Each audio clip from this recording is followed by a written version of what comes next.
Imagine being born in a wealthy family. From the very beginning of your life, you will have access, for no merit or fault of your own, to the finest medical cures possible. As soon as you are of age, you will be put in the top schools around, where you will be treated to the most competent teaching and caring. And in time, with all likelihood, your parents will financially contribute to paying the fees of the best university you can reach. All of this while never having to experience any second-hand distress from your family not being able to pay the bills or other kinds of economic misfortunes. Every year, presents under the Christmas tree. Your dad gives you those happy Easter cards with money inside that you feel obliged to keep in a drawer, even though you will never open them again in your life. You get the khaki pants all your friends have too, and you get the point. Life is good. And that's great. Everybody's childhood should be full of happy memories. What we have outlined are just a part of the advantages that being born into wealth can provide. In addition to all these, let's say a spooky word, privileges, the sad day your parents perish, you get to inherit their wealth. After all, inheritance is a societal rule we generally take for granted. It's right that a parent leaves stuff to his children. Or is it? Spoiler alert, it's not. On top of all the lovely luxuries that being born into wealth provides, why do we societally grant another huge optional one down the line?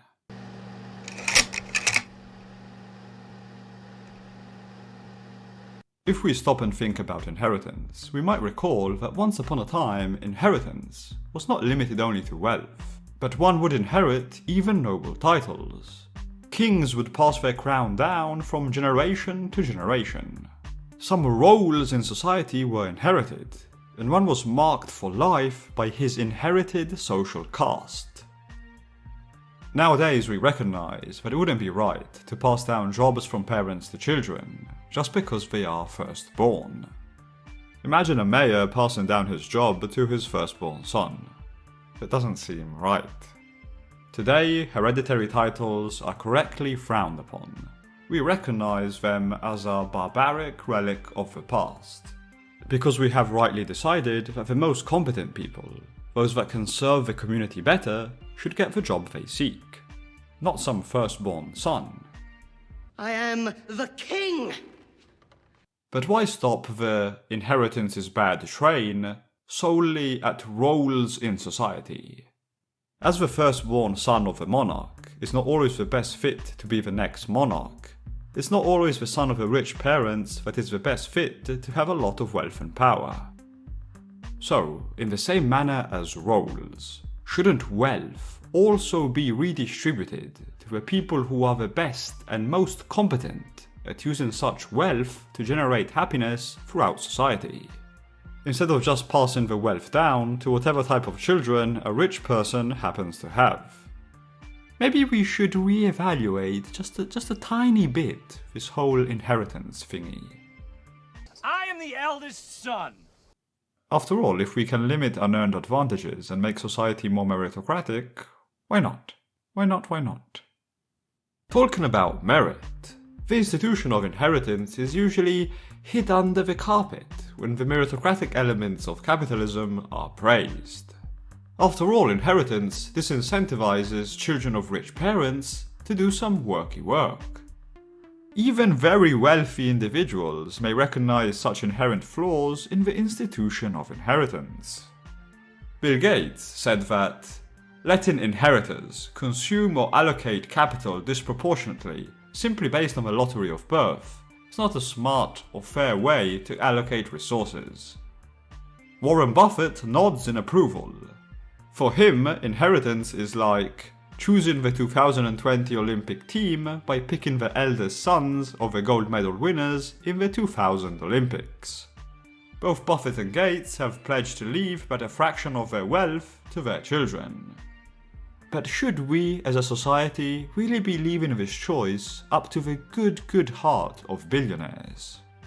This could shock you, but not all billionaires might make such a choice. Taxes on estates are are criminal, but and are unethical, in fact. There is also something to be said of the psychological well-being of heirs to large fortunes. As the 2003 documentary Born Rich, of which we have been showing some clips, showcases. The idea that I was a millionaire, knowing I was a millionaire, it's kind of hard to accept, I think, when you're a kid and you haven't done anything yet, but you have all of this.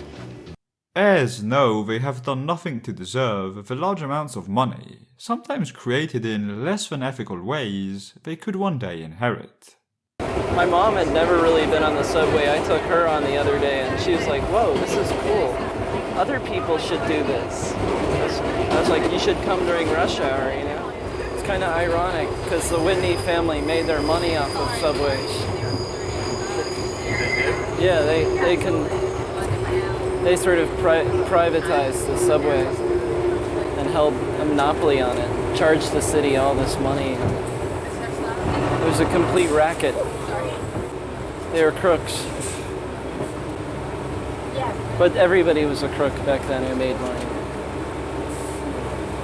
People born into powerful backgrounds might even see how they are sometimes literally unfairly advantaged in life. You know, like the second day of school, like the headmaster, who every student hated because he was such a prick, came up to me and personally introduced himself. Just like things like these you tend to notice, you know? And then Brown, like, forget about it. Like, I mean, I think on some level I got in there on my own merit. I had really good boards. I had really good grades in high school. But that's almost incidental, because I feel pretty sure I would have gone there anyways. I attended an entire of my first academic year, I think less than 8 academic obligations total. And that includes tests and exams. So including tests and exams, I physically got up and went somewhere for something having to do with class less than 8 times. You know, and I get these, like, you know, kind of really evasive letters from deans saying, though you are technically, you know, below the number of credits, you know, required, you know, for continuing education at Brown University, we do feel that with continued academic progress, you will da-da-da-da and da-da-da. I'm just like, oh, Jesus. You guys can't throw me out, can you? Like, this is ridiculous. You know, so again, like, great, phenomenal. And in many cases, kids born in extreme wealth see inheritance loomed over their head like a sword.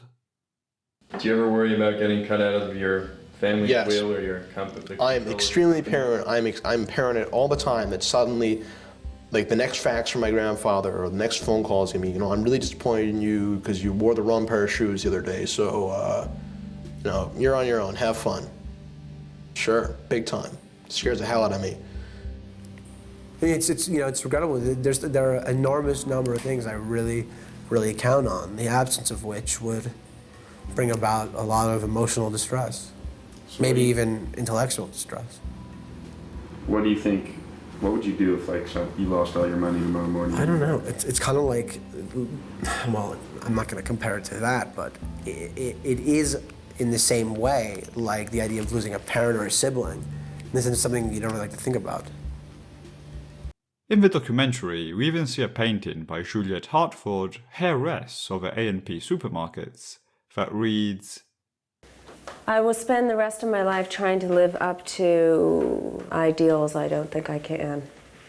Now, the content of the art piece is pretty subtle, but I'm guessing, and this is just a wild guess, that maybe it has something to do with her not feeling able to live up to the responsibility that comes from being handed down dynastic fortunes. After all, she also saw her own father turn to drugs after squandering his $500 million inheritance. When my mother left him, she always says he started to get involved in drugs. He went down with a cast of hair to Mexico, and he started taking Quaaludes. My mother always says that she thinks my father would have been a really simple man had he not inherited the money. Josiah Cheston Hornblower, the guy with the light blue piercing eyes, says it best. I think that a lot of kids that grow up with money or some sort of affluent lifestyle, that lifestyle can sort of it really holds them back from discovering their passions and what really makes them feel good about life. The fella was actually depressed, and it seems like it might have something to do with him feeling alienated from the rest of society. At Trinity College in the fall of 1994 for a couple weeks, and college was just out of control. I'd had all these problems with depression, and I was quitting the sports teams and sitting around in my room and not really reading the books I was supposed to be reading in school. And my parents came up and we both decided that I was going to take some time off. At first I thought it was going to be a semester or two, or the whole year, and it ended up being about 2 years. Probably the best 2 years of my life. Maybe also naming him Josiah wasn't really... Children born in wealth are inevitably going to be scrutinized by their parents and by society at large for the major role they one day are expected to fill. Maybe putting this huge expectation / responsibility on them is not the best for their own psyche too. Are we sure it wouldn't be better for them too, at least in some cases, to only inherit a fraction of their parents' wealth, so as to be treated a bit more ordinarily from the rest of society, without having to focus on this looming pile of cash they might one day receive? It could free up some thoughts to think about how they might draw their own path in life. Basically, will anybody please think about the poor children of billionaires? Okay, maybe not my most compelling point of all, but okay. It remains that to obtain more responsibility, one should first of all want it and then earn it. To sum up, inheritance, when viewed in a vacuum as a societal rule, not only appears as ethically suspicious and psychologically taxing, but also goes against some arguably capitalist tenets such as equality of opportunity and the distribution according to productivity. The final words of Jamie Johnson in his documentary still seem relevant to this day. At midnight, I'm going to inherit more money than most people could earn or spend in a lifetime. I've been waiting for this night for as long as I can remember. The thing is, now that it's here, I'm not really sure what to make of it all. I live in a country that everyone wants to believe is a meritocracy. We want to think that everyone earns what they have. I guess if it makes you feel better, keep telling yourself that. It doesn't work for me anymore. I know my family gives away millions of dollars each year to charity, but how does that exactly level the playing field? I mean, what did I do to earn the kind of money I'll own at midnight tonight? All I did was inherit it.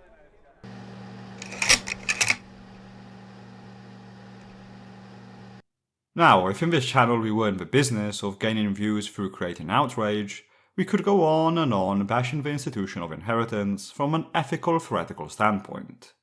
But once we have identified some possible issues with inheritance in principle, it's of extreme importance that we check out the practical side of things. Sometimes a norm can seem brutally defective, but in practice it's the one that generates the most overall well-being in society. People on the left especially have a keen eye for identifying flaws in societal norms, and that's a good thing, but often they forget about checking out the proposed alternatives in an applied setting. Yes, a societal rule may be flawed, but it could be the best we've got. The same could hold true for the institution of inheritance.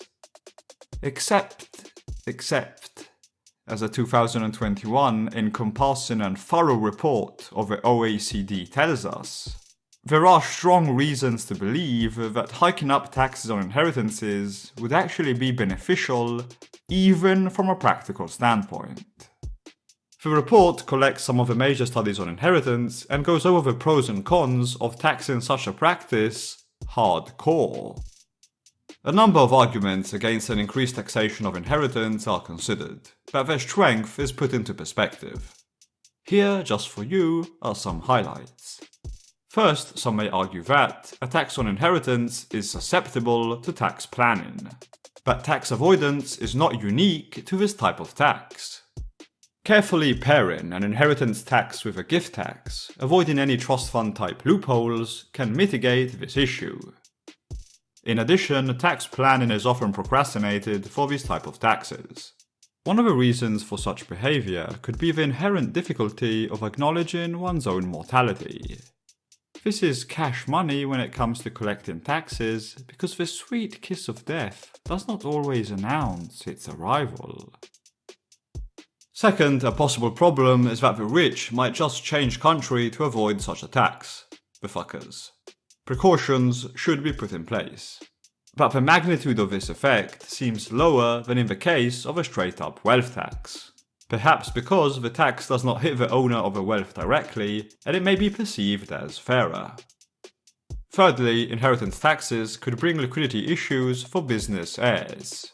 But delayed payment through installments can alleviate this problem.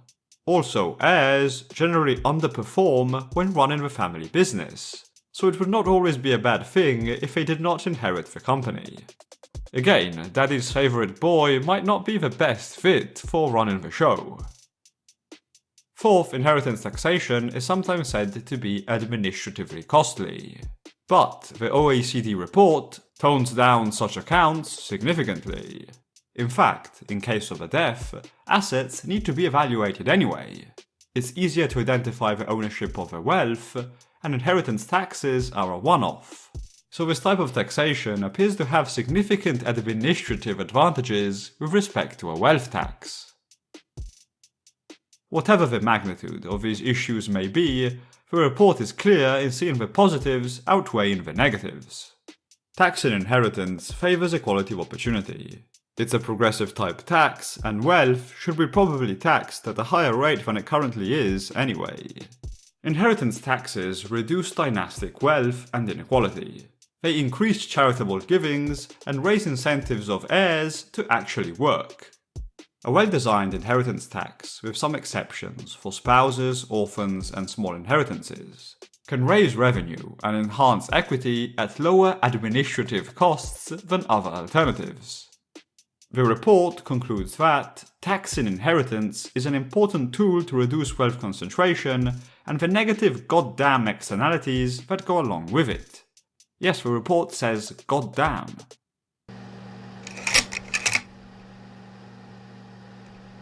If you have never stopped to think about inheritance, it's probably because of two reasons. 1. Left-wing content creators have been too occupied by covering the latest inane personal drama. Yo bro, check my manifesto. And 2. Raising taxes on inheritances is widely regarded as unpopular.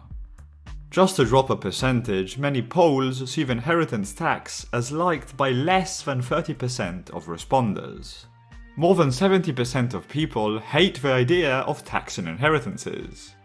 But, as a 2021 study conducted in Sweden shows, once individuals are informed about the large aggregate importance of inherited wealth and its link to inequality of opportunity, by being made aware, for instance, that half of all household wealth in Sweden has been inherited, the support for inheritance taxation increases significantly. Oh yes, by the way, you heard that right. Half of all household wealth in Sweden is inherited. Along the same lines, half of all Swedish billionaires inherited their billions. Half. That is where this video comes in. It is an attempt to inform the electorate, as they say, by making one aware of interesting facts, such as that the biggest inheritances generally go to the people who have the higher incomes. Hopefully, videos like this one can make one reflect on such a matter and challenge public opinion. Because, of course, politicians are not incentivized to push for unpopular policies. Oh, and because we are talking about unpopular things, if we wanted taxes on the rich to actually be enforced properly, we should probably fund tax agencies like the IRS more. One of the reasons why they can't do their job properly is that they are usually criminally underfunded. A recent study found that for every dollar invested in the IRS, the government could get 6 back. Funding the government has higher rates of return than holding crypto. Yeah, I'm not implying that crypto actually has high rates of return, by the way. Oh, God, I'm such an over-explainer. Next chapter. Next chapter.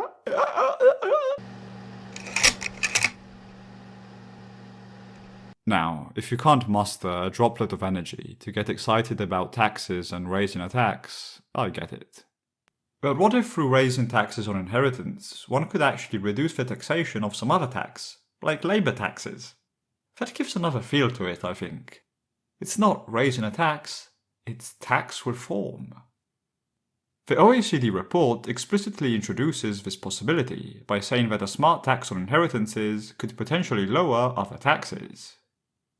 Workers, arguably, seem to bear most of the tax burden of labour taxes, so the idea of lowering taxes on work, an activity that concerns the vast majority of citizens, and on the other hand, taxing big assets transmitted, which concern a much smaller population that is older and wealthier overall, seems like it could be right up democracy's alley.